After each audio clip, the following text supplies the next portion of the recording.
Mas Mulia, ya Pak RT, gimana? Mas Mulia jadi tuh ikut liburan tahun baru nanti? Kayaknya nggak jadi saya Pak RT, Loh, kenapa Mas Mulia? Uangnya udah kepake berobat Pak RT minggu kemarin. Walah. Ya wis, rapopo Mas Mulia.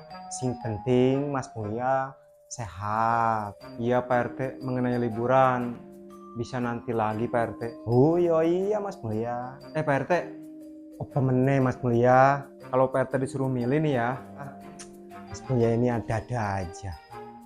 Pak RT pilih uang 100 juta apa otak? Lah, saya pilih otak lah Mas Mulia.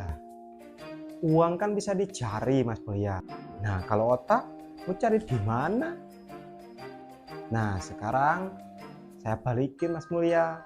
Kalau Mas Mulia disuruh pilih, Mas Mulia iki pilih otak apa uang 100 juta yuk? Oh, kalau saya Pak RT, ya kalau saya mah udah jelas atuh Pak RT, sama pilih uang 100 juta Pak RT. Lah, kenapa? Kenapa saya pilih uang 100 juta? Karena saya mah udah punya otak Pak RT, nggak kayak Pak RT.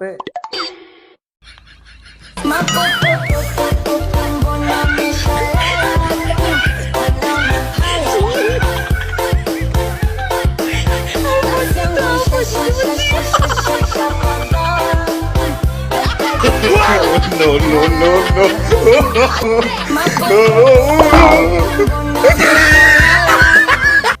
Pak RT mau kemana? Mau cukur rambut saya Mas Mulia, biar botak, panas saya ngobrol sama Mas Mulia iki.